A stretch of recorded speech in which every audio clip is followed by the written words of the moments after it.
Bom, gente. Bom dia, então, vamos começar.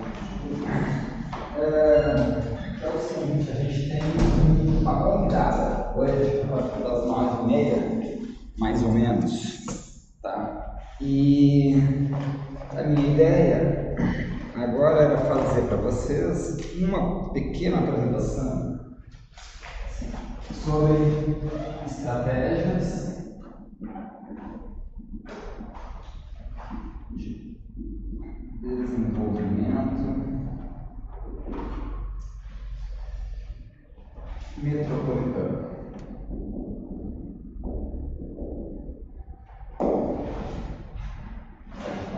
Mas a ideia central é a seguinte: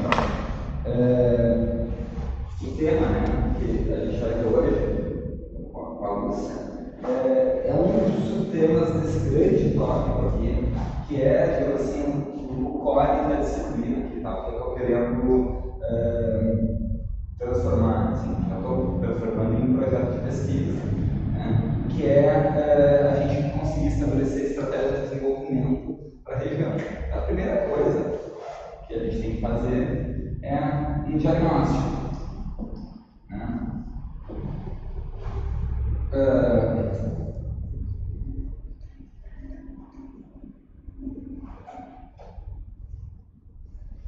Nesse diagnóstico, a primeira pergunta, que eu já disse para vocês, né, já falei várias vezes em aula, mas assim, não formalizando, né, é quais são, né, os ativos fundamentais da região.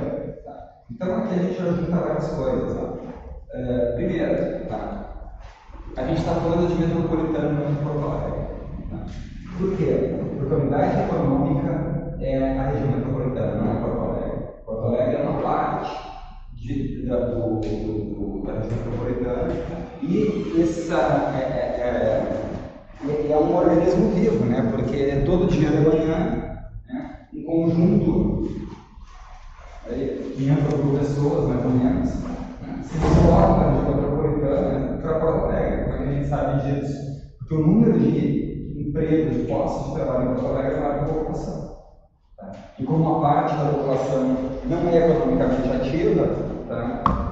A gente chega à conclusão de que tem um contingente enorme de pessoas da região metropolitana aqui. Né? Mas isso, você sabe, não é privilégio de Porto Alegre. Né? Isso, desde das cidades industriais lá que a gente viu, né, na Inglaterra, tem essa divisão, né, da cidade entre esse centro, né, que é o centro de serviço, é o centro de negócio, e a região metropolitana, que é onde a gente tem dormitório e dependendo do tipo de ativo que a região tem, vai ter indústria, vai ter comércio, vai ter porto, vai ter, né, as tarefas, as funções auxiliares. Tá? Então, primeira coisa, que está lá no grandão, né, a primeira segunda aula que eu tenho com vocês, que é a região metropolitana é o nosso foco de análise. Aí a gente, assim, do ponto de vista empírico, tá? É uma caixinha. Tá? Eu já tinha comentado com vocês na aula passada, tá? E a gente tem, né, vocês, quando virarem economistas profissionais, tá? Vocês vão ver que é muito difícil ter dado no Brasil. Tá? E quando tem, eles não estão totalmente disponíveis, porque não pode individualizar a empresa, ou não tem a série histórica. Agora, por exemplo, o Sartori acabou com uns indicadores que a gente tinha, por exemplo, o IDESE, a pesquisa de emprego e desemprego, que davam uma granularidade dos dados que era muito interessante. Tá? Porque o mercado de trabalho, a gente tem uma ideia fundamental aqui. Tá? O mercado de trabalho é um dos ativos fundamentais de qualquer região. Tá? Porque, em última análise, quem trabalha são os trabalhadores. Tá? Então, que tipo de trabalhador, né, a gente tem aqui? Né? Que tipo de formação a gente dá? Porque isso também, a gente falando da região metropolitana, né? Porto Alegre ela tem uma dupla característica em termos de migração. Tá? Porque isso também é interessante no diagnóstico. Né? Vou falar algumas coisas aqui só para ir marcando. Né? O trabalho, gente, é um ativo fundamental. Tá? Só que o trabalho, de uma maneira geral, quando a gente começa a estudar mercado de trabalho, Eu não sou especialista no mercado de trabalho, sou somente. A gente vai citar no mercado de trabalho, tem a questão da formação,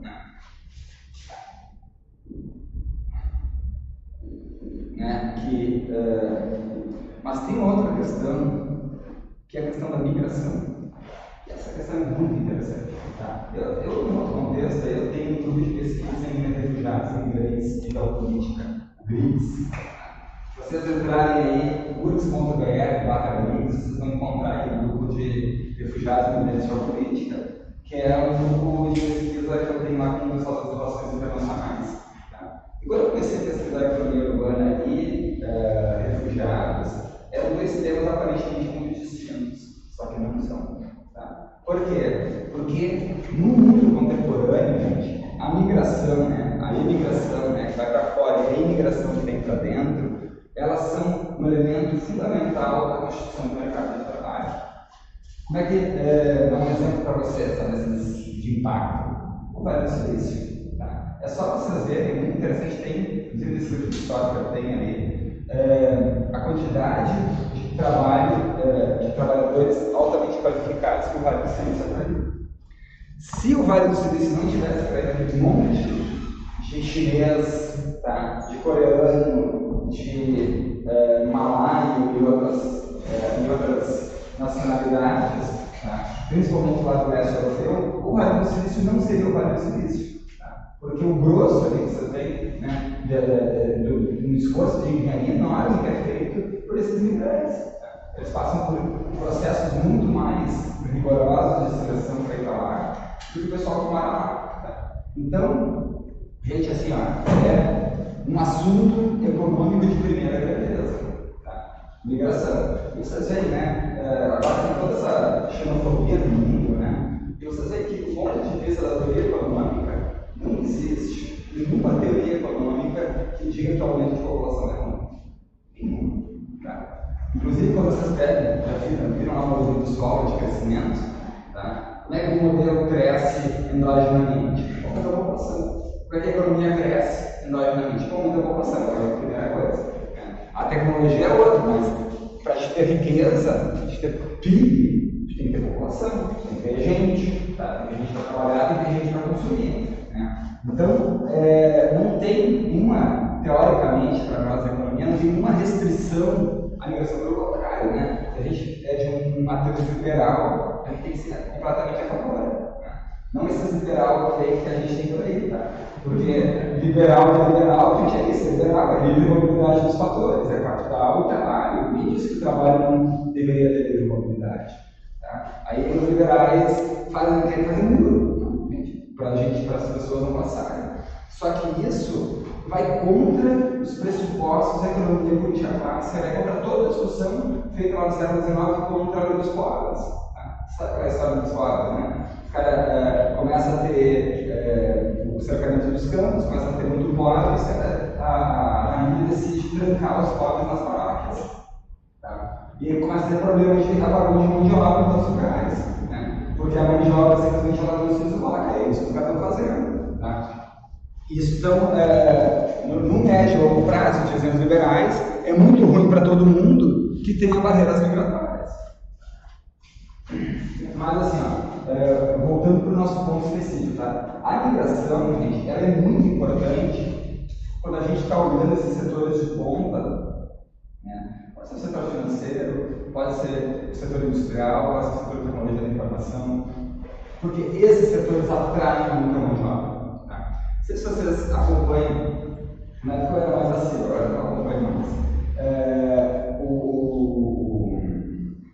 Tem um blog da Alphabet, sabe qual é a Alphabet? A Alphabet é a empresa do Google. Tá? E agora, faz tempo que eu não olho, mas teve por exemplo, ano passado, eles se revoltaram em 2016 contra o Trump. Depois, em 2017, 2018, eles se revoltaram contra a CIA, que queria fazer um sistema de reconhecimento facial, não sei o quê, e um troço de controle de dados. Se você dá uma olhada aí, você vê que a Alphabet estava com esses contratos que foram suspensos. E aí, quando o Trump ganhou, saiu um manifesto dos funcionários da Alphabet, que é uma empresa que tem funcionários em 120 países. As empresas globais globais hoje no mundo, tem que ter trabalhador do mundo todo, tá? Porque as competências específicas, né, nessa área de engenharia, por exemplo, elas são tão exigentes que o sujeito formado para isso mora a 12 mil quilômetros de distância. É isso que acontece. Tá? Então, por que eu estou dizendo isso, né? Estou falando aqui da região metropolitana de Porto Alegre. Porque a região metropolitana de Porto Alegre, até a gente realmente consiga entender, ela é um forte atrator de imigrantes que vem para Porto Alegre estudar. Quem que vem para Porto Alegre estudar? Fortíssimo, tá? Vem, por quê?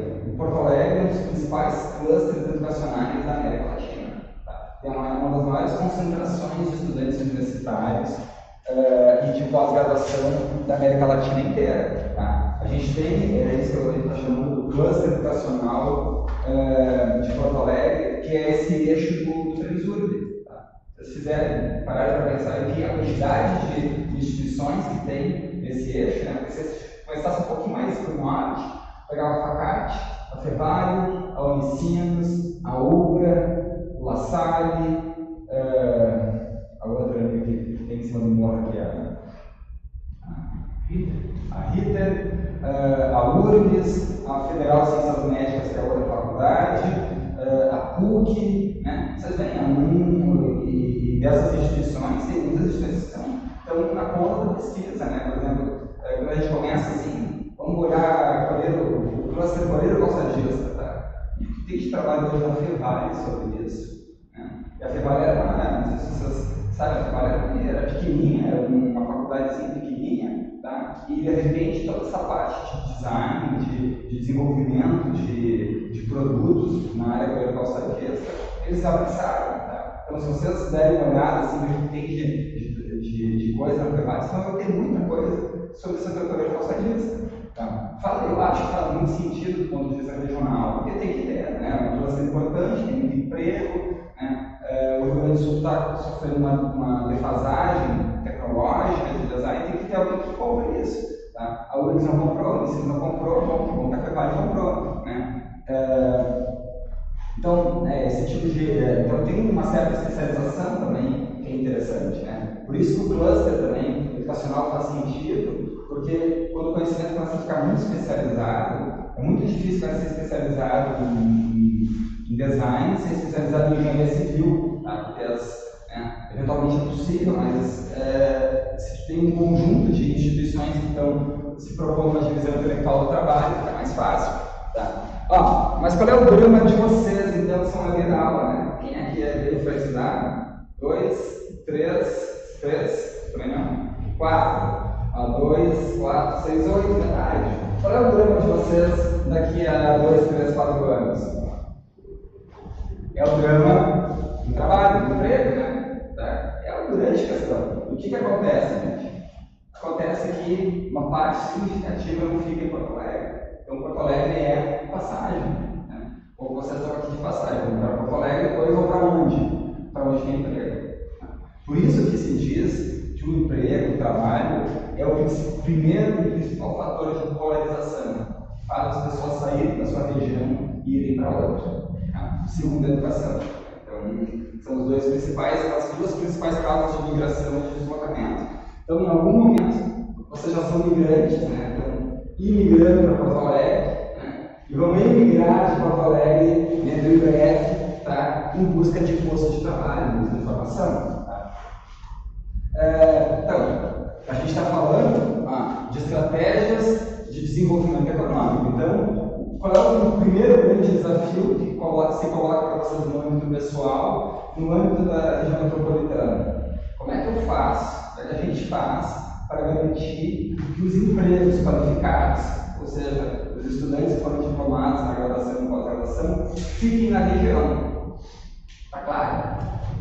Tá? Esse é um dos grandes desafios. É claro que ele não é um desafio, ele pode ser eventualmente um desafio individual, né? Mas ele no nosso caso, ele é fundamentalmente um problema de desafio de desenvolvimento econômico. Tá? Como é que faz para que as pessoas que se formem, que se titulem aqui, fiquem em Porto Alegre? Tá? Então, por quê, gente? Porque, de novo, tá só para o trabalho é um dos ativos fundamentais. Tá? É o trabalho. O trabalha em que sentido? Né? No sentido da especialização, no sentido da produtividade. O que é bom para a região? Empregos que sejam mais produtivos ou empregos que sejam menos produtivos? Por quê? Porque a produtividade é a expressão da riqueza. Né? Quanto mais produtivo é um país ou uma região, mais vivo é o país ou a região. Tá? E, pelos cânones clássicos, né, o aumento da produtividade se dá com o aumento da formação. Tá? Bom, mas não adianta ter formação se não tem trabalho, então a produtividade não aumenta. Tá? Aí, por exemplo, tem um caso, né, que na década de 80 era muito famoso em São Paulo, que era o engenheiro do Rio Grande do Sul. Vocês conhecem essa história? Conhecem. Né? O engenheiro do Rio Grande do Sul, porque a cara que se formou em engenharia na USP, não conseguiu trabalho de engenheiro. Tá? Por exemplo, no meio da crise, da estagnação da década de 80, o cara montou uma barraquinha de suco na Paulista. Virou notícia do Jornal Nacional, lá o engenheiro daqui do Sul. Só que o que acontece? Na última concurso para GAI da Prefeitura do Rio de Janeiro, teve 7, 10 doutores. Imagina. Tá? E isso é o problema, tá? E aí não adianta, e quem faz uma discussão muito interessante sobre isso é o Chang. Você sabe o Chang dele, 23 coisas que não se contaram sobre a cabeça? Vale dar uma olhada de novo lá na parte da produtividade, tá? Porque é muito interessante o jeito que ele aborda a questão da produtividade, porque é o seguinte, a gente tem essa ideia de que simplesmente dar formação para as pessoas faz aumentar a produtividade. Tá? O que o Chang diz? Não é bem assim. Tá? E ele usa, por exemplo, como exemplo a Suíça. Tá? Que a Suíça tem, de todos os países desenvolvidos, ela tem a menor quantidade de pessoas formadas proporcionalmente à população no terceiro grau. Tá? Acho que é 12%. A maior parte dos empregos na Suíça são técnicos. Tá? O cara que se forma no segundo grau vai trabalhar numa multinacional, tá? Ganhando, no começo de conversa, lá 30, 40 mil euros por mês. Só que o que acontece? Esse trabalhador ele é altamente produtivo. Por quê? Porque ele está inserido dentro de uma estrutura econômica e social que é produtiva. Tá? Qual é o nosso drama aqui? Né? O drama é que a gente não está conseguindo conectar a formação com o posto de trabalho. Aí a gente vamos entender essa ideia, uma das ideias fundamentais. Tá? Bom, aí agora vamos botar digamos assim, um microscópio para ver o que está acontecendo no emprego. Ou, de outra maneira, qual é a estratégia de desenvolvimento que os últimos prefeitos e governadores seguiram no Estado? Tá? Não dá para simplesmente dizer nenhuma, tá? Porque não é simplesmente verdade. Porque, do ponto de vista da política pública, fazer ou deixar de fazer podem ter efeitos. Então, o cara não fazer determinada coisa é uma política. O que você está fazendo? Mas por que não? Eu sou liberal e tenho que deixar passar. Pode ser, tá? Um exemplo, pode ser assim, tá? Mas o que acontece? Quando a gente vai para o miúdo, e o que é o miúdo aqui, gente? Tá? Investimento. Tá? A gente tem que, um trabalho, inclusive, que está para ser feito, né, é investimento. Então, qual é a importância de se estudar o investimento? O que o investimento tem de legal?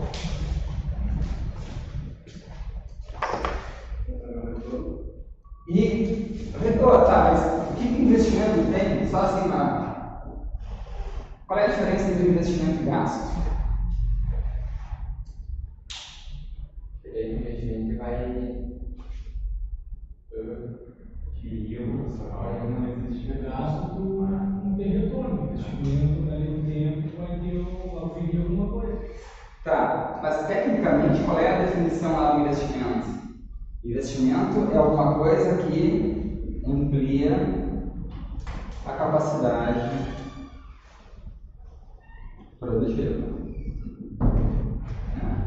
O que é um investimento? Tá? Porque o que acontece, gente?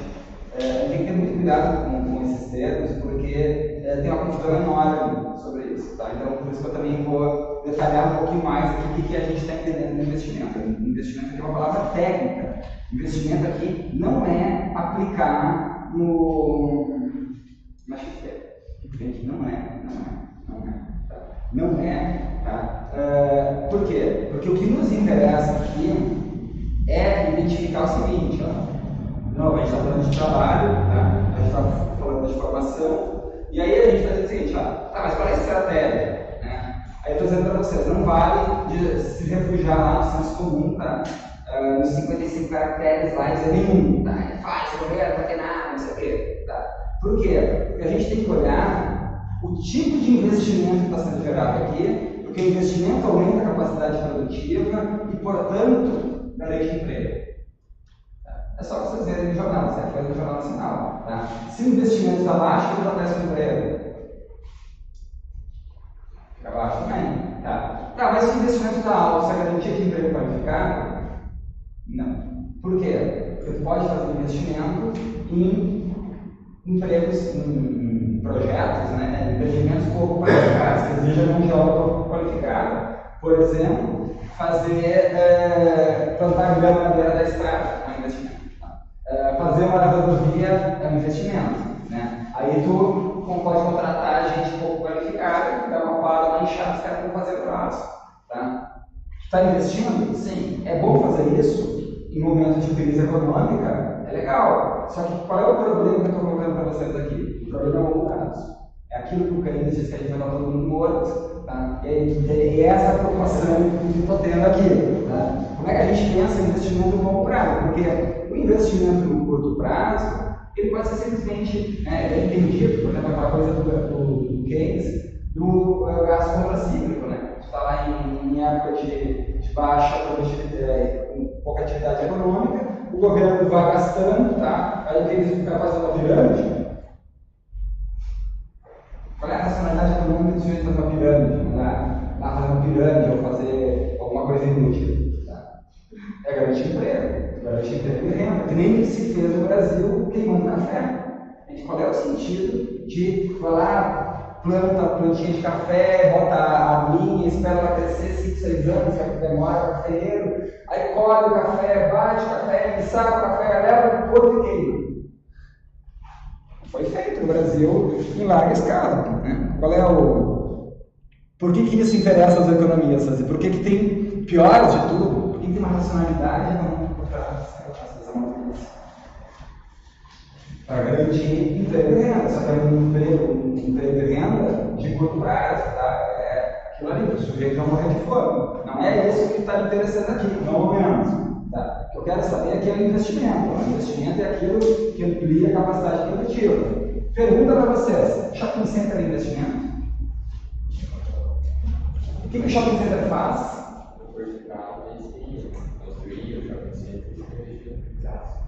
Tu aumenta a capacidade instalada, mas o que o shopping faz em termos de atividade econômica? Qual é a principal atividade econômica do shopping center? Consumo, comércio, varejista. É o retail market, né? É o cara que pega lá um fardo de papel higiênico com 50 papéis higiênicos, tá? Que custa, sei lá, 50 reais, e vende cada papel higiênico de maneira individual por 3 reais. Ele ganha dinheiro? Sim. É bom para a economia? Aí a pergunta é muito mais complicada. É isso que a gente tem que pensar. Tá? É bom para a economia? O que o economista tem que dizer? Depende. Depende. Tá? Gente, assim, do ponto de vista do PIB, provável vai dizer, está gerando PIB, aumentando a renda. Só que aqui a gente está pensando em uma outra coisa, não é simplesmente a apropriação das contas nacionais, mas o que a gente quer ver é a estratégia. E aí a pergunta é essa: do ponto de vista da estratégia de desenvolvimento da região metropolitana de Porto Alegre, faz sentido um dos grandes, né? Aí, usando o termo de maneira frouxa, né? O grande investimento, o grande vetor do desenvolvimento de Porto Alegre nos últimos anos tem sido shopping center e condomínio fechado. É isso que vocês pensaram. E, assim, ó, a gente não coloca, por isso que eu comecei falando do emprego, tá? Porque o que acontece? Agora aqui está saindo um prédio horrível, tá? Na frente da Redenção, parece um hotel de beira de estrada, a fachada do prédio, tá? Completamente sem permeabilidade da cidade. Os caras compraram 4 terrenos na frente da Redenção. Não é ele que está saindo? Não, não está saindo aqui. Tem vários, mas eu agora não vejo. Tá? Tem uns 4, 5 ali que estão saindo. Lá na Panamá vai ser um shopping. Tá? Aqui nesse que saiu na Luiz Silva, tá? Aliás, até tem uma sorveteria e uma pizzaria dentro, que é. E as do lado do Zafra, tá? Eles vão fazer esse prédio do lado da João Pessoa. Ele vai vir todo do lado da João Pessoa. Tá? Mas é que vai ser shopping também. Tá? Você está entendendo o tamanho da tragédia, gente? É que assim, o que acontece a partir de um determinado momento, tá? O que os caras estão fazendo? Estão fazendo concorrência entre varejistas. Tá? Isso não é estratégia de desenvolvimento econômico nem aqui nem na China. A gente não vai conseguir desenvolver a região metropolitana de Porto Alegre fazendo shopping. Tá?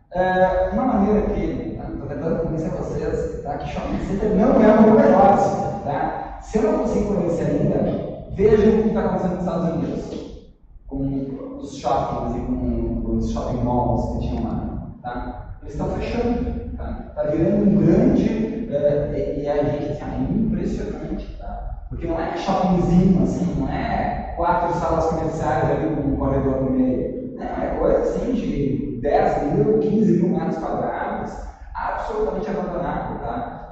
Eu tive a ocasião de ver, entrar em 2, 3 que estão meio que desativando, tá? Porque é deserto, é uma coisa assim, parece um filme de horror, assim, um shopping center abandonado, tá? Porque é muito grande, né? Qual é o problema disso? Que não gera atividade econômica no sentido que nos interessa. Tá? A forma, o cara que vende lá o papel higiênico fracionado, tá? É claro que o cara ganha dinheiro com isso, tá? Só que aumenta a produtividade? Não aumenta a produtividade. Tá? Usa trabalhador qualificado? Não usa trabalhador qualificado. Tá? Então o que acontece? A estratégia de desenvolvimento de Porto Alegre nos últimos anos que foi entender como investimento, shopping center e condomínio fechado, tá? Tanto os verticais quanto os horizontais, nenhum deles gera desenvolvimento sustentável de longo prazo. Tá? O shopping, quem é que o shopping contrata? Tem as 3 principais profissões dentro de um shopping center: segurança, vendedor, limpeza. Tá? Gente, como é que o país vai se desenvolver sem vendedor, segurança e gente de limpeza? Se vocês olharem, por exemplo, não comentei, mas depois eu vou mostrar para vocês, tem um vídeo que é muito interessante do Paulo Henrique Amorim, não sei se vocês conhecem ele, tá? O Paulo Henrique Amorim tem um canal no YouTube chamado Conversa Fiada. Recomendo, tá? Assistam, tá? Vocês não precisam concordar com tudo que ele diz, eu não concordo, tá? Mas é um cara que tem luzes, tá? E ele fez uma reportagem no ano passado sobre aquela ocupação em São Bernardo do Campo. Tá? Vocês viram lá, a maior ocupação do Brasil, próximo assim, do dia para a noite, tinha 30 mil pessoas morando no terreno. Tá? E o que acontece ali? Né? São Bernardo do Campo é o berço do sindicalismo no Brasil, tá? É o berço da indústria metalmecânica, né? Da indústria automobilística. E o que acontece quando eles foram perguntar para as pessoas que estavam lá embaixo da Lona Preta? Todo mundo sabe o serviço. É vendedor, é estoquista, é balconista, segurança. São os trabalhos que tem na maior região industrial do Brasil hoje. Fala. Então, o que acontece? Inclusive, eu estou agora dando um trabalho de uma dona que vai estar comparando a região metropolitana de São Paulo com a região metropolitana da cidade do México. Tá? E uma das coisas que a gente estava justamente se dando conta é que São Paulo, nos últimos anos, perdeu essa automobilística, né? Assim, claro que a saída da montadora é a última coisa, né? Mas antes da montadora sair, diminui as vendas, despede funcionário, não sei o quê, né? Muda a rede, que a gente tinha visto, a rede de fornecedores, né? a rede de fornecedores passa a não ter mais uma localização necessariamente em São Paulo, o cara já não renova com o sistemista, ele já não pode de fora, ele está se preparando para sair, tá? Não é uma decisão que uma empresa toma em 2, 3 dias, então ela dá vários sinais em 3, 4, 5 anos, que são uma coisa grande, que ela está deixando de operar. Tá? Então, o que acontece? O Brasil, né, porque uma das razões da nossa crise nos últimos 15, 20 anos, né? Porque o Brasil ele se desindustrializa num dos processos mais violentos de desindustrialização da história, tá? Assim como foi o nosso processo de industrialização, que foi tão violento quanto, tá? Por 50 anos industrializando, daqui a pouco está 50 anos se desindustrializando, tá? Mas qual é o problema para nós aqui em termos de estratégia de desenvolvimento?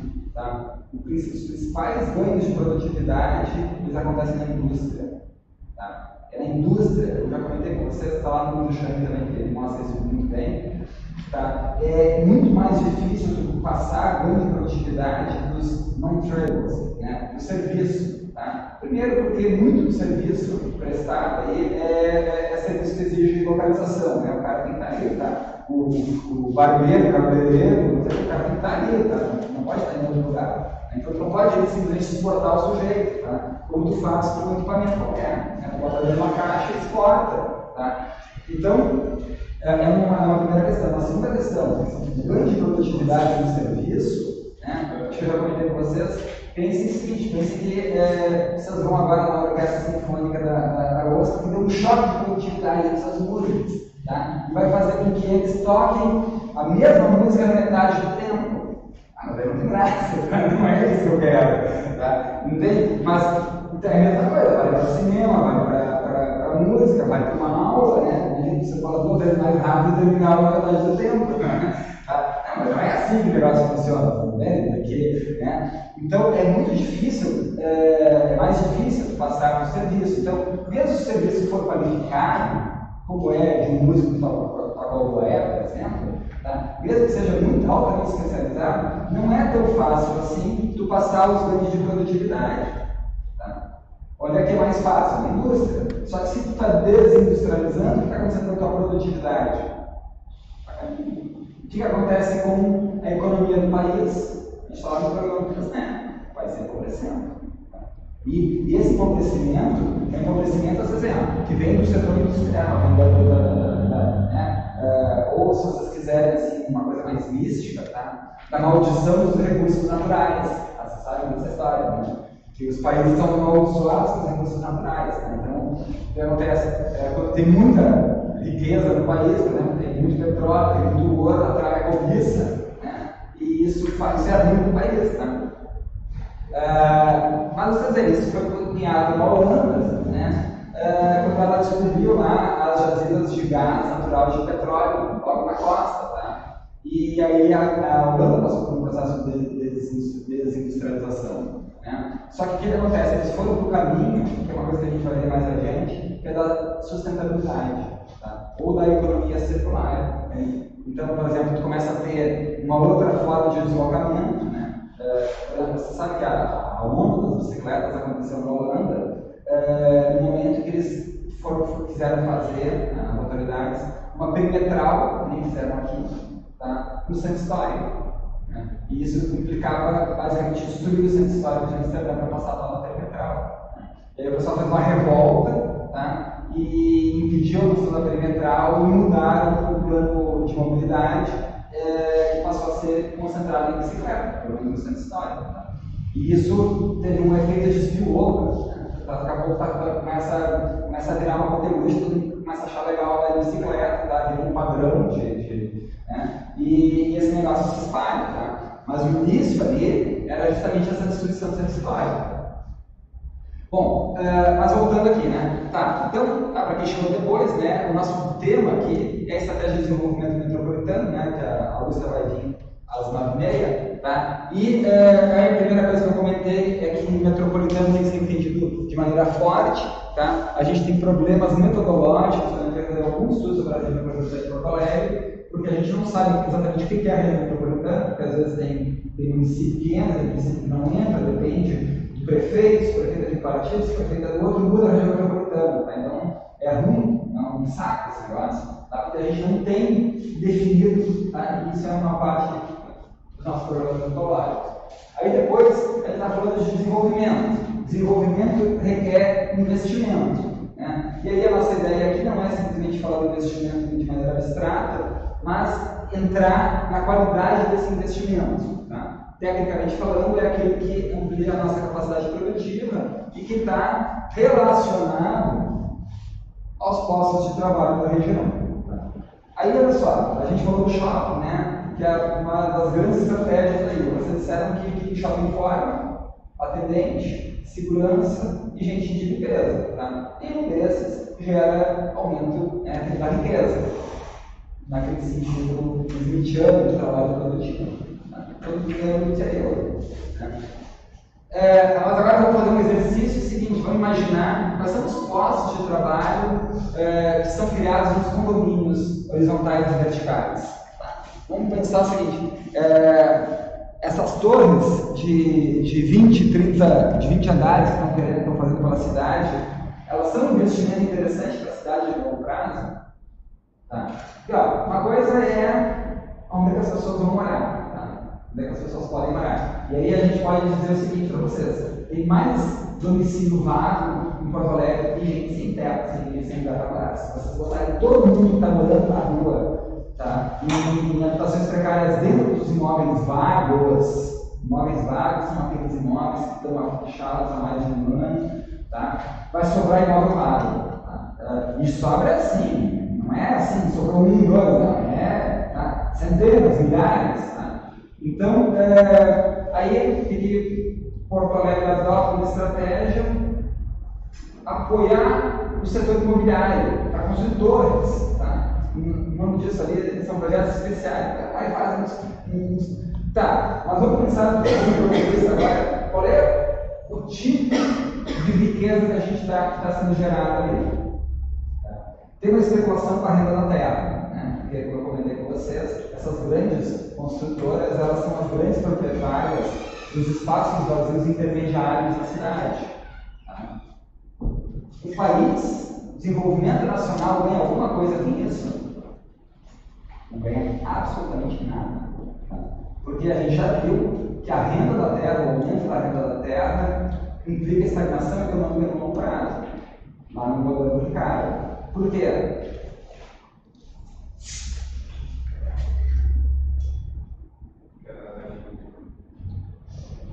Produto líquido, tá? Produto líquido. Aí tu tem o lucro e tem a renda. O que acontece? O que o Ricardo diz ali? Onde é que o desenvolvimento econômico ele é gerado? Lucro, não na renda.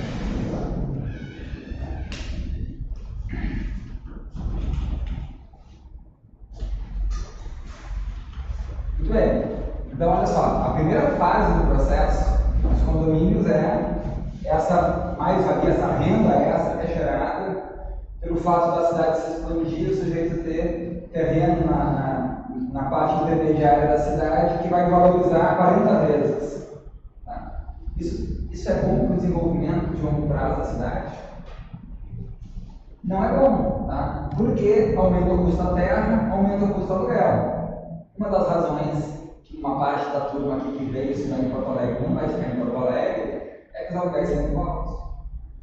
Não é assim, tá? Então, a gente tem um conflito aí, não sou eu que estou dizendo, é o Ricardo, tá? Davi Ricardo, a patrona da economia clássica, está dizendo esse negócio. Tá? Tem um conflito entre renda e lucro, tá? Entre o proprietário do imóvel e o empreendedor, para falar em termos mais modernos, ou entre a imobiliária e o empreendedor.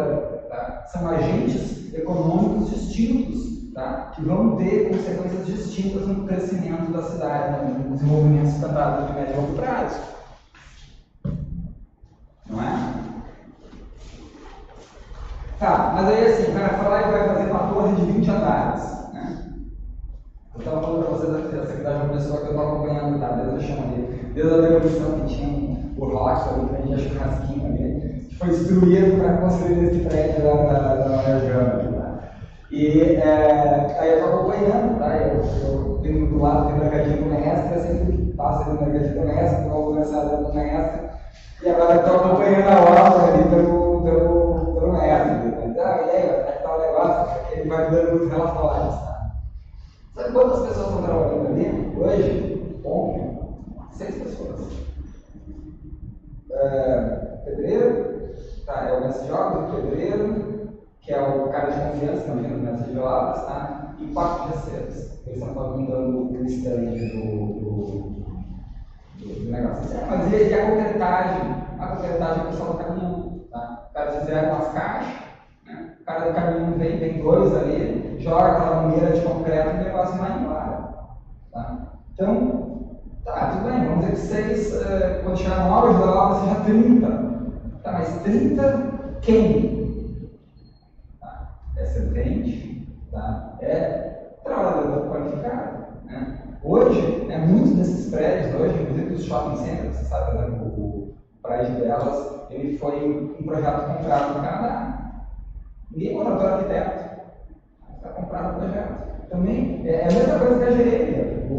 A GM veio para a Gravataí e não contratou engenheiro. Os engenheiros vieram de avião dos Estados Unidos, vieram instalar o negócio, botaram o transportador e foram embora. Não se desenvolve um projeto aqui, não se desenvolve um projeto de um carro novo aqui. Não tem design, designers, engenheiros, administradores, economistas trabalhando no desenvolvimento de novos projetos.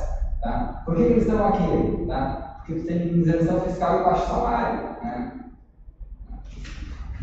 Tá? Basicamente é isso, eles conseguem fazer esse tipo de coisa. Mas assim, voltando no prédio ali então, tá? O que acontece com o prédiozinho? Né? Se a gente olha de maneira fria o tal do prédiozinho, a gente vai ver o quê? Que ele contrata pouco trabalhador qualificado. Qual é o problema disso? Tá? O problema, gente, é que a trajetória de longo prazo é insustentável. Esse trabalhador pouco qualificado, o conjunto da economia gera pouca riqueza. Essa riqueza aqui, na verdade, né, ela está sendo cristalizada aqui na forma de trabalho, mas é um trabalho precário, né, trabalho pouco qualificado. Daqui a um ano e meio, quando o prédio ficar pronto, essa turma vai perder emprego, então também é trabalho temporário, é trabalho de 2, 3 anos, não mais do que isso. Tá? E a gente tem como um dos efeitos desse negócio o aumento do preço dos aluguéis, tá? O aumento do preço da renda da terra. Tá? Então, não só não se contratam trabalhadores qualificados, como o aumento dos aluguéis da renda da terra faz com que os trabalhadores qualificados, empreendedores, né, a versão moderna, tá? Tem muito mais dificuldade de começar um negócio ou de se inserir no negócio por causa do preço dos aluguéis. Tá? Essa é a tragédia. Tá? Tranquilo isso? Comentários de vocês? A estratégia que o Brasil adotou nos últimos anos, pelo menos assim, grande parte dos investimentos do BNDES, parece que tem errado um pouco disso. Porque você vai pegar investimento no JDE, PS, e grande parte também.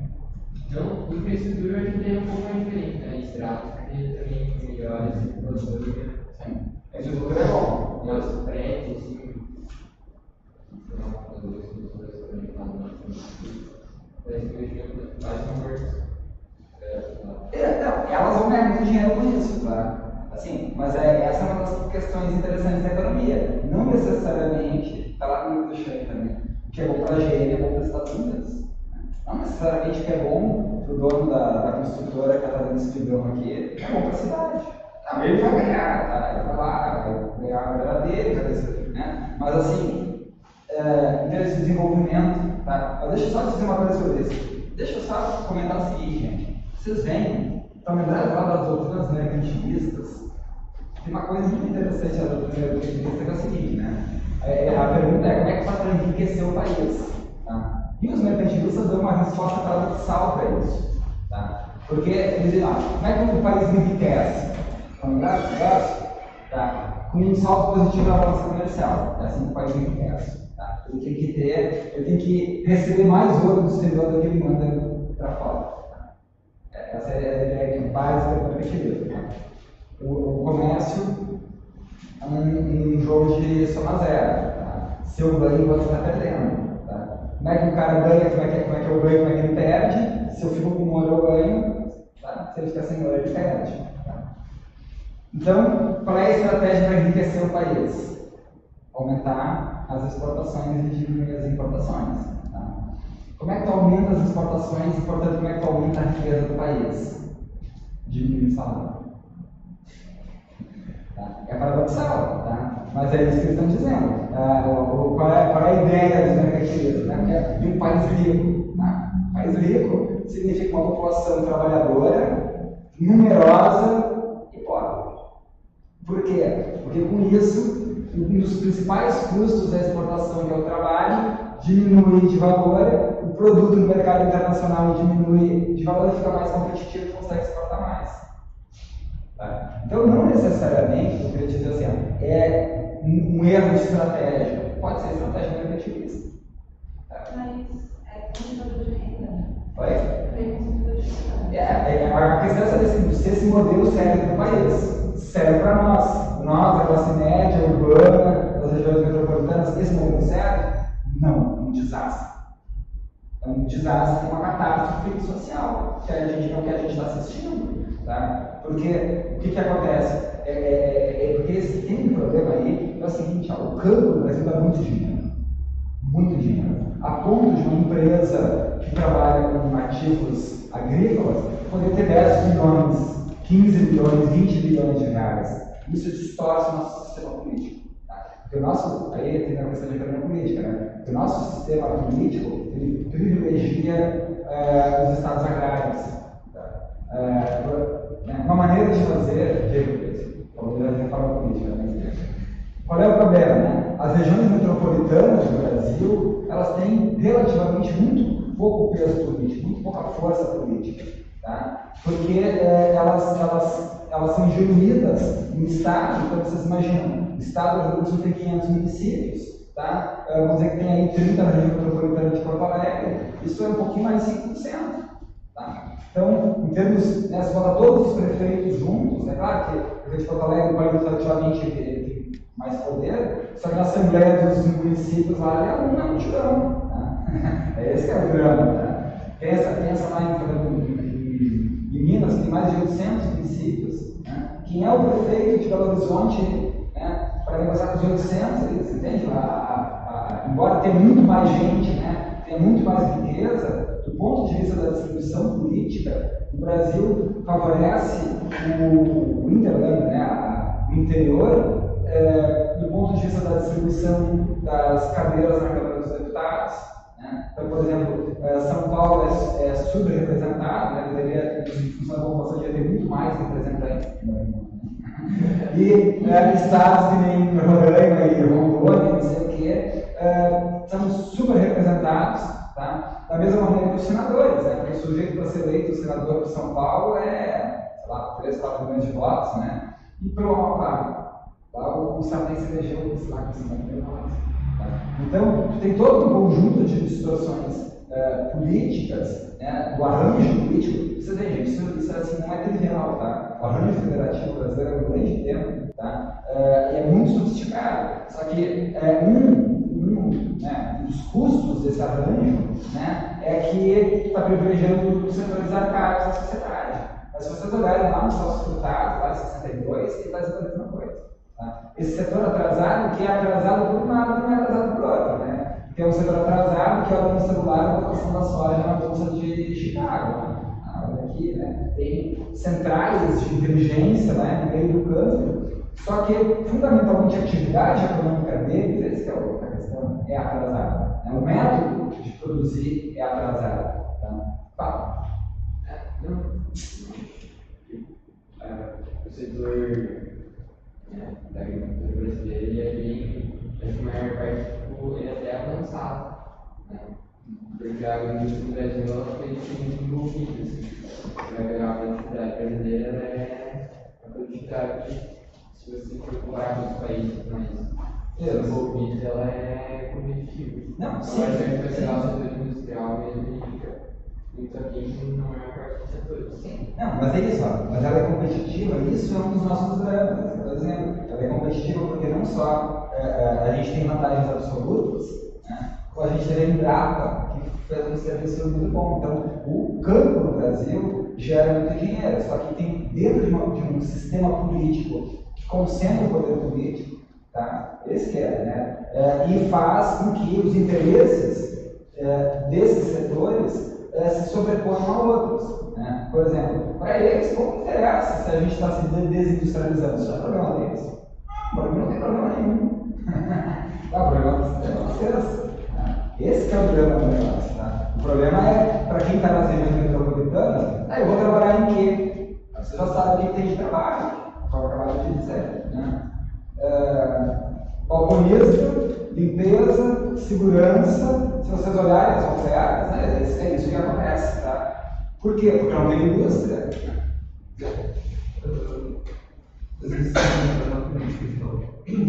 Teve um professor, uma faculdade,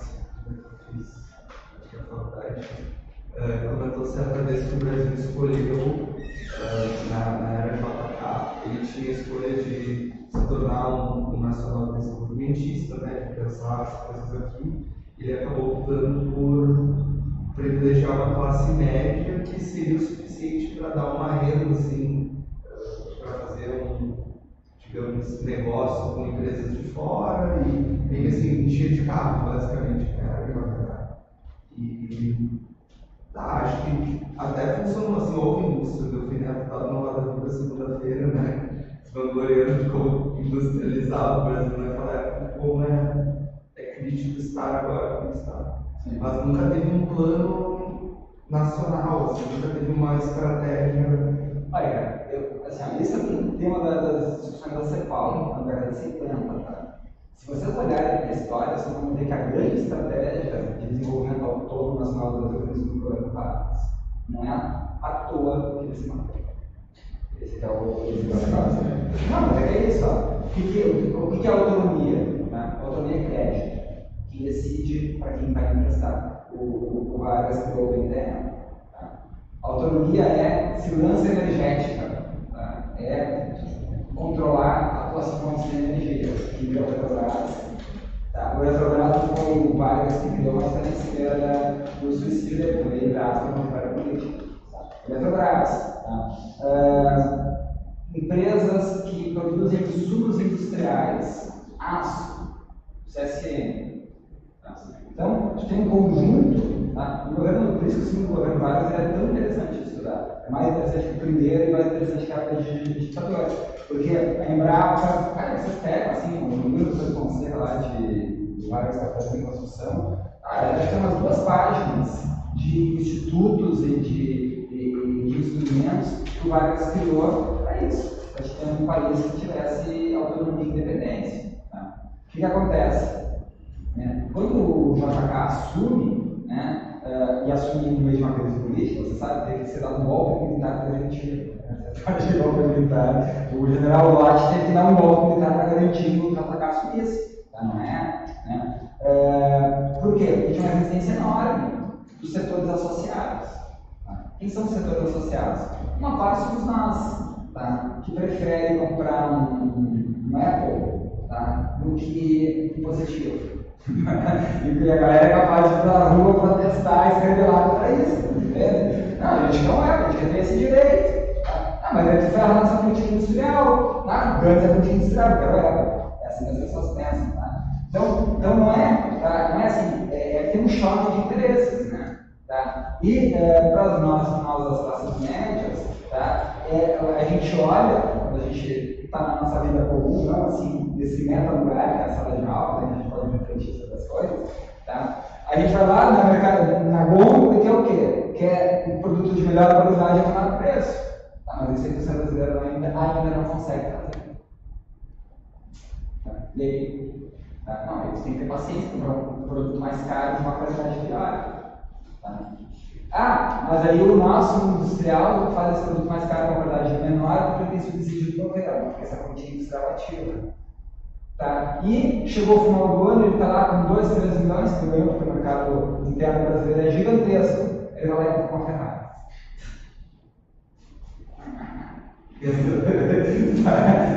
Entenderam? Por que o capitalismo brasileiro não tem força? Tá? Porque uma das razões é essa coisa da suficiência. Tá? Olha, Com 3, 4 milhões, eu tenho essa fabriqueta de fundo de quintal, tá me dando essa grana toda. Comprar um carro, comprar um terno em Miami. Tá? O cara não tem aquele comportamento capitalista típico. Tá? Esse é o problema, né? Assim, em vários setores a gente consegue ver isso, né? Por isso que esses exemplos, assim, o Bill Gates, né? Vai chegar o Bill Gates, é o primeiro a chegar na empresa, tá? 15 para 7 da manhã, está lá o presidente da empresa chegando. Elas chegam no presidente da empresa, do diretor da empresa no Brasil. Às 11 horas, 15, porque é impossível chegar mais tarde, senão o cara daí não vai, o cara chega aqui no dia, é uma passadinha.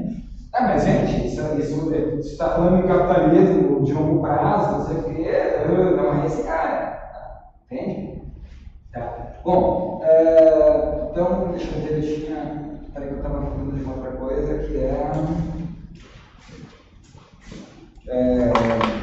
antes de me perguntar, eu estava falando do investimento, os diagnósticos, ativos fundamentais, trabalho. Tá. Bom, então, também aí já falando um pouquinho, né, porque a Lúcia vai ter daqui a pouquinho, tá? Então, eu fiz essa aula aqui um pouco também, porque ela vai apresentar dados sobre trabalho na região metropolitana de Porto Alegre. Tá? O que eu queria mostrar para vocês é a importância estratégica para a gente pensar no trabalho quando a gente está pensando em desenvolvimento metropolitano de longo prazo.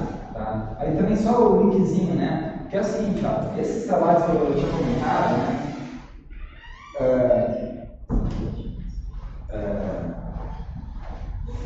Tipo, né, esse de shopping center, esse de construção civil, vocês veem que é um tipo de vínculo, porque o vínculo interessa no tipo de trabalho, tá? Porque eu não explorei muito ali com vocês, mas na economia industrial, tá? Tem uma parte muito interessante que estuda a natureza dos vínculos contratuais das empresas.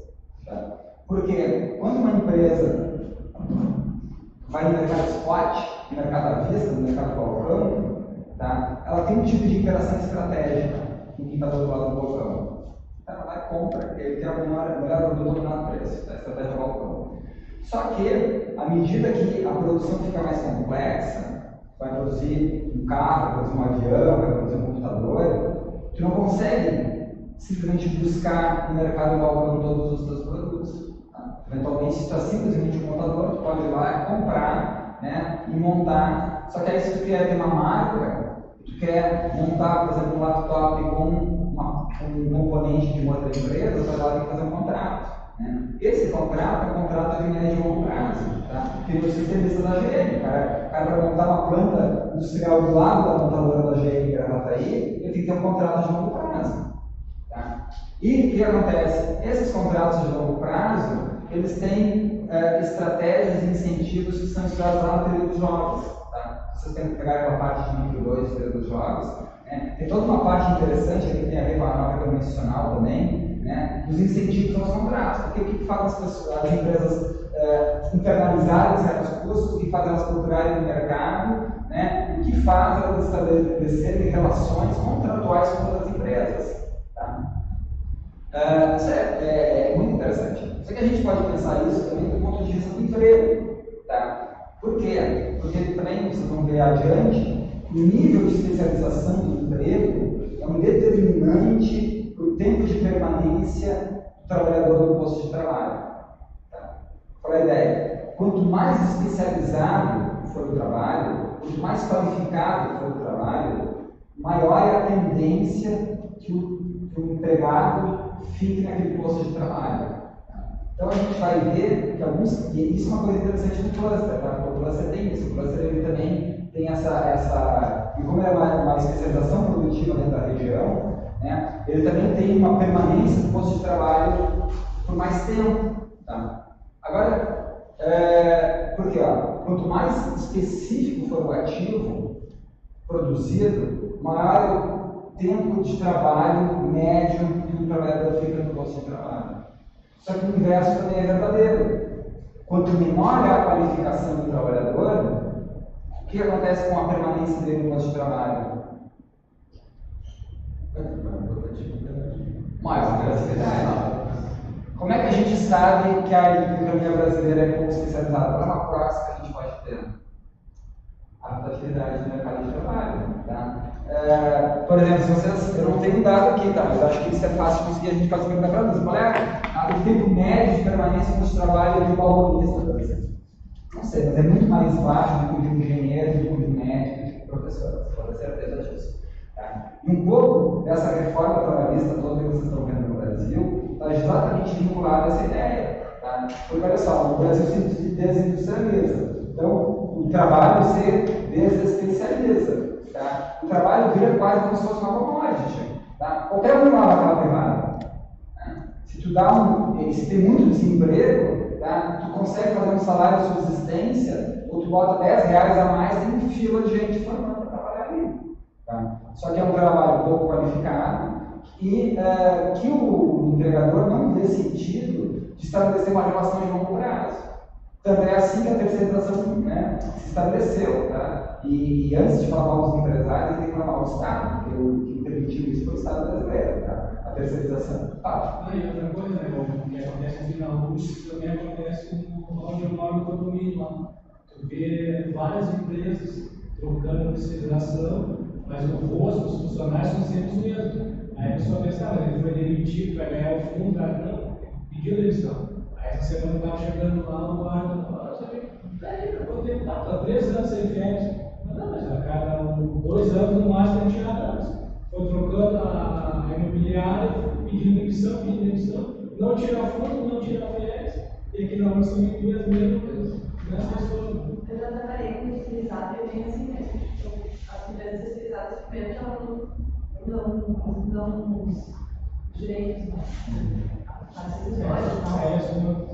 Tipo, as pessoas de nosso próprio de empresa é muito estranho porque a gente via, tipo, esse nome aqui para essa empresa X, aí 3 meses depois estava noutra empresa. Trabalhando na mesma E assim, vocês entendem que assim, essa troca, né, está diretamente relacionada com a falta de especialização. Certo? Porque vocês veem, os trabalhos lá na imobiliária, os postos mais especializados, eles tendem a ser mais permanentes. Né? Quanto mais especializado, mais alta a hierarquia da empresa, mais permanente é o posto de trabalho. Então, o que eu estou dizendo para vocês? É fundamental para pensar. E antes de pensar em estratégia, mas gente, essa precarização do trabalho ela tem inúmeras consequências macroeconômicas em termos de política industrial, em termos de consumo, porque à medida que o tempo de permanência do posto de trabalho diminui, o acesso ao crédito dessas pessoas diminui também. Tá? O crédito imobiliário no Brasil, que a gente vai ver depois lá, o BNH, ele só foi possível porque tu tinha uma classe média brasileira nesses empregos qualificados. Tu tinha emprego para engenheiro, tinha emprego para administrador, tinha emprego para médico. Quem é que financia a casa em 30 anos no Brasil? Não, é o cara que corre o risco de ser demitido no mês seguinte. Quem corre o risco de ser demitido no mês seguinte ou no ano seguinte, sem a questão do trabalho, vai achar, acho que eu fico até o final do ano, já disseram que, né? Tu não vai fazer um investimento, vai comprar uma casa, vai fazer um financiamento de 30 anos achando que vai perder o trabalho amanhã. Então vocês vejam que a precarização do trabalho nos leva a um círculo vicioso de pobreza. Tá? Porque agora aquele fluxo circular da renda, aquele modelinho, ele não fecha. Tá? Então as pessoas sem renda, né, elas consumem menos, só que o que acontece? No amplo espectro de bens de consumo, tem alguns bens de consumo que puxam os outros. Né? Essa é a estratégia, por exemplo, do Juscelino, né? Faz sentido, tá? Só que à medida que tu simplifica o trabalho, comoditiza, né? Transforma o trabalho para commodity, qualquer um pode fazer aquele troço, tá? Então eu posso demitir hoje e contratar amanhã e a oferta de mão de obra é infinitamente elástica, né? Quer dizer, se eu dou R$10 a mais, forma uma fila aqui na frente, tá? Tudo isso, né? Essa comoditização do trabalho faz os ciclos econômicos encurtarem, tá? Principalmente nessa parte de oferta e de bens duráveis, né? Porque as pessoas não têm mais acesso ao crédito, não têm mais acesso a essa retirada. Não, eu estava pensando que não sei se eu falar com ela, mas eu estava pensando na aula brasileira que, tipo, o que aconteceu na época do estudo universitário, que teve aquela coisa de revolta esse ano, não foi dividido. Porque teve um investimento na indústria, acho que era autopolítica, que daí pedia trabalhadores, tipo, bem. Qualificados. Engenheiros, etc e tal, e aí eles ficavam circulando entre daí para eles compram e eles uma coisa deles. Então eu acho muito foda, porque você tem que saber equilibrar tipo, esse tipo de indústria com indústrias que pedem trabalhadores menos qualificados, então você tem uma construção muito grande. Sim, mas qual é a estratégia? Por isso que a gente está falando de estratégia. Porque tem certos setores que vão puxar os outros. Tá? Que setores são esses? São os clusters. Tá? Esse é o negócio. Por que o cluster interessa?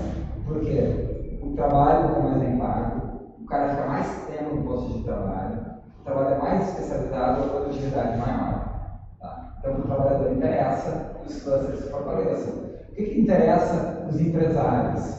Porque as empresas que estão dentro dos clusters, elas têm lucro acima da média. Por que interessa, né? Entende? Então, é isso que tem que ter, essa é a estratégia. Então, por isso que tem que identificar quais são os ativos fundamentais.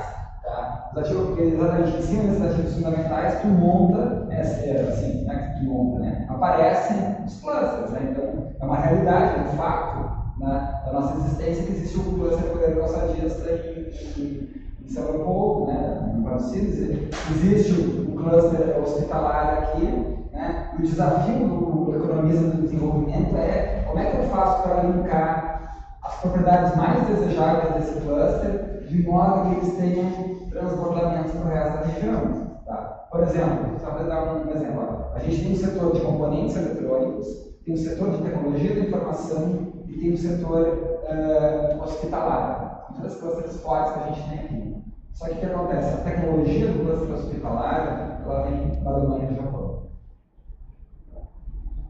Ele poderia vir em parte de Porto Alegre, isso seria ouro. Tá?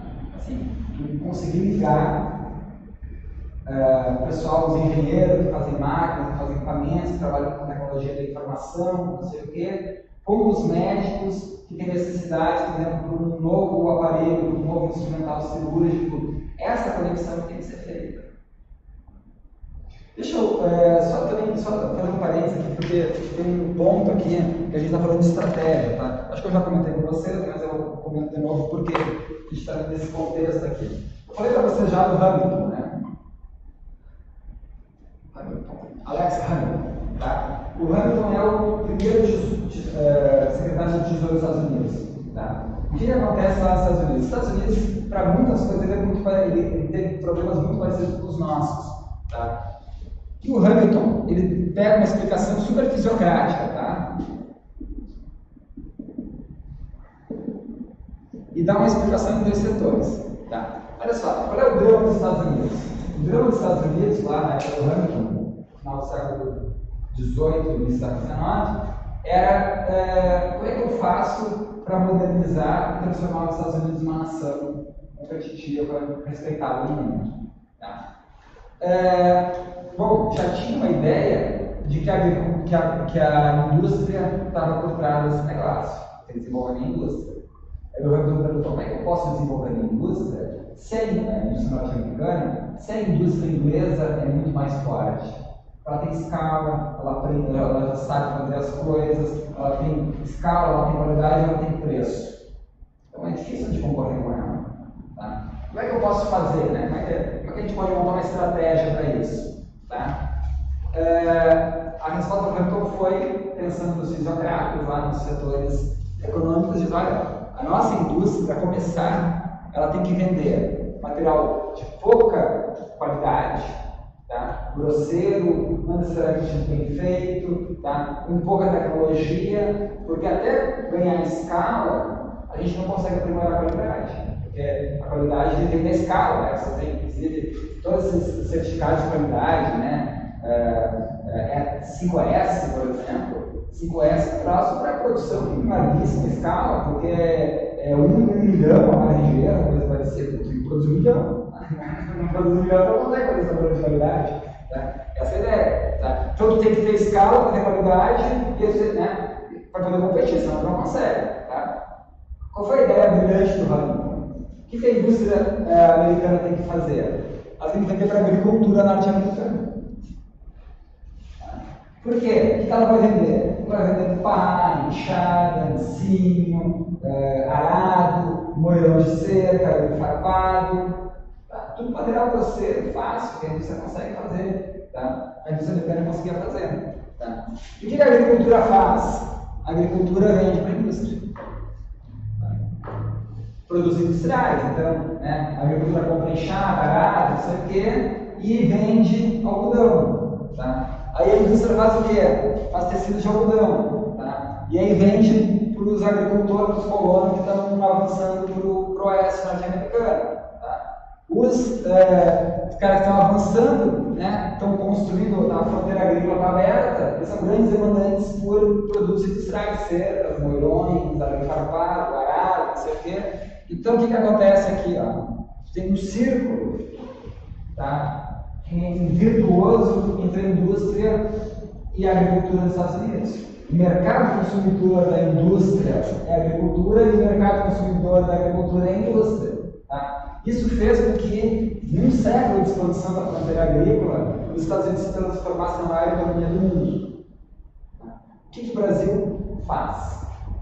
O modelo brasileiro é assim, ó, a agricultura exporta, né, e os bens industriais vêm do exterior, a nossa indústria importa. Esse é o nosso modelo. Por isso que no nosso modelo, desde sempre, vai se colocar o problema da taxa de câmbio. Não tem como entender a história do Brasil, nem a eleição dos presidentes brasileiros, se a gente não vai para a taxa de câmbio. A gente tem, agora esqueci o nome dele, tá? Mas tem um desses presidentes do início da República Velha que ele faz o seguinte, tá? Eleição do Brasil é opção do povo. Ele foi lá, ele estava, é o cara de São Paulo. Ele vai, logo depois do Floriano deixou, ele vai para Londres, que era a praça financeira da época, e diz o seguinte: quando chegar no final do meu governo, o câmbio vai estar valendo tanto.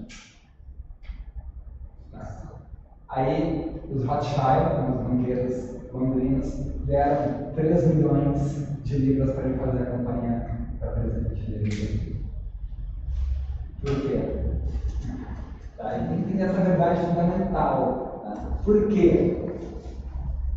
Porque olha só, as empresas e os bancos têm um ciclo de investimento, né? Então o que acontece? No momento T1, eles botam dinheiro dentro do país, e no momento T2, eles tiram dinheiro do país, certo? Então, por exemplo, eles vêm aqui fazer investimento, privatizam, sei lá, para comprar uma empresa, tá? Aí depois o que eles fazem? Eles têm que transformar isso em lucro, né? É assim que funciona, tá? Então eles têm que tirar o dinheiro do país. Então o que acontece? Quando ele vem para cá, o que ele quer fazer? Ele quer comprar mais reais por menos dólares. Né? Porque aqui ele tem dólar e ele vem comprar moeda brasileira. Então, o bom é que $1 compre 4, 5, 6 reais. Né? Tá, e quando ele tira o dinheiro, o que ele está fazendo aqui? Aqui ele dá mais dólares por menos reais. Concorda? É isso que é bom, né? Tá? Então, na hora de tirar o dinheiro, quanto é que é bom que esteja o câmbio? Entendeu? Gente, isso é uma grande sacanagem, gente. E é inacreditável que a gente sempre cai nessa. Tá? Então, o que acontece? Esse carinha aqui, tá? Quem é esse carinha aqui? Esse é o Rothschild, tá? Isso é verídico, isso é história de fato. Tá?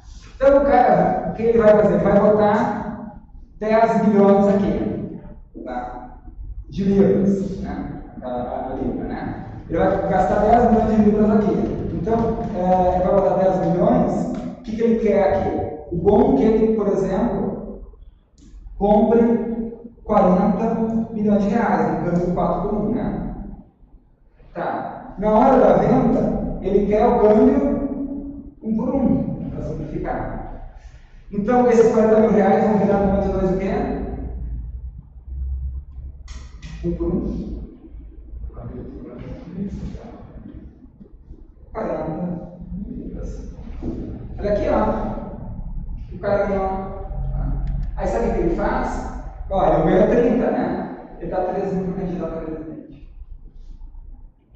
No início, aqui, ele fala investimento aqui. Um compromisso, tá? Por isso que a taxa de câmbio no Brasil é um negócio tão delicado para as famílias. Porque o cara arbitra o tempo todo. Se ele consegue ter ingerência política sobre a autoridade monetária para estabelecer a taxa de câmbio, tá? O cara faz uma festa. Entendeu? Tá? E, gente, isso é um drama, tá? Infelizmente, a gente está nessa armadilha, né? De que poucas empresas internacionais conseguem altíssimos lucros com esse tipo de arbitragem e, portanto, influenciam não só quem é o ministro da Fazenda, mas também quem é o presidente do Banco Central. Influencia a taxa de câmbio. Sacaram? Tá, mas eu estava falando disso por causa da questão do modelo de desenvolvimento. Tá? De novo, se a gente, porque nesse modelinho aqui, né, qual é o nosso grande risco aqui? Né? A gente não fez aqui, porque nesse modelinho dos Estados Unidos, agricultura, indústria da agricultura, se a gente olha do ponto de vista do trabalho, o que está acontecendo aqui? Uma qualificação contínua e permanente dos postos de trabalho. Porque a indústria está se desenvolvendo, ela está ganhando escala, ela está ganhando qualidade, e para a indústria ganhar escala, ganhar qualidade, ela tem que ter engenheiro, ela tem que ter administrador, ela tem que ter economista, certo? Nesse modelinho brasileiro aqui, o que acontece? Que é o modelo que a gente voltou a repetir. O que acontece nesse nosso modelinho aqui? Isso aqui é trabalhador qualificado? Não. Esse cara aqui, que é urbano, ele é trabalhador qualificado? No modelo agrário exportador? Não necessariamente. Né? Tá? Porque quando é que está o trabalho qualificado? Está aqui, ó. Tá? Onde é que está o ganho de produtividade? Tá, gente? Então, estratégia de desenvolvimento e modelos de desenvolvimento econômico. A gente tem que olhar para essas coisas, tá? Não tem outro jeito. Né? Também só, antes de fazer o intervalo, né, só dizer, gente, que eu já tinha uma percepção sobre o mercado de trabalho, tá? Mas quem me despertou assim, para a importância, em termos de estratégia, em termos de desenvolvimento, para a gente olhar para o mercado de trabalho, é o Sr. Marco Paes. Tá? E é o que eles fizeram no Vale do Silício. Tá? O Sr. Marco Paes, vocês vão conhecer ele daqui a alguns dias, tá? Que é o cara que pensou na estratégia do Vale do Silício. Tá? E quando se pensa lá na estratégia do Vale do Silício, gente, não se faz computador com agricultor, né? Precisa de engenheiro, precisa de... Né? Então, se quer crescer uma estratégia de desenvolvimento industrial, é claro que pensar só no trabalho não é condição suficiente, tem que pensar em outras questões, né? Porque tem outras dimensões aí do desenvolvimento que a gente vai ver. Só que o pensamento e a análise do mercado de trabalho é uma questão inescapável para nós. Tá? Vamos fazer um intervalozinho aí de 20 minutos e aí voltamos.